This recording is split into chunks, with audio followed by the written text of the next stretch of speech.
The other big breakthrough for us was how are we going to shoot her close-ups from 150 feet back up in the stands and get good stereo.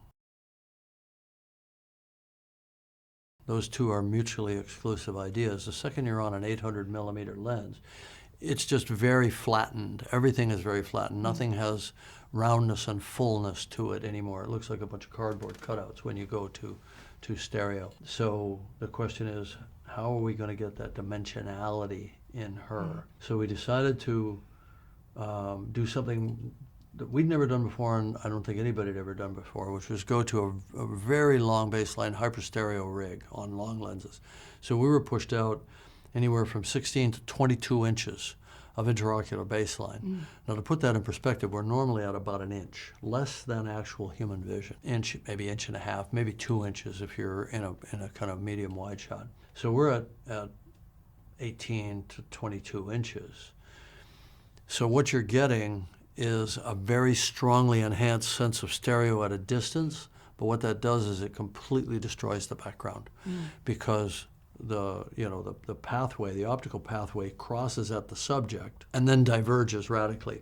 So now you've got a highly diverged background which is not fusible by the human visual cortex. Yeah. I said, all right, we're going to do bad stereo on purpose, and we're going to fix it as part of a post workflow, which used generative AI to segment her and move one. We'd keep one eye native and we'd take the other eye and we'd move the background way over so that it came back into a fusible range of about 30 to 40 pixels. And then we'd use AI outpaint to rebuild the missing part of the background. This is what I proposed to my team, and they were like, what? I said, test it. So we did a test, and lo and behold, it worked perfectly. Now, it didn't work in every case, but it worked in most cases. If we saw her contiguously touching the floor, we couldn't slide that background as easily without kind of messing it up spatially.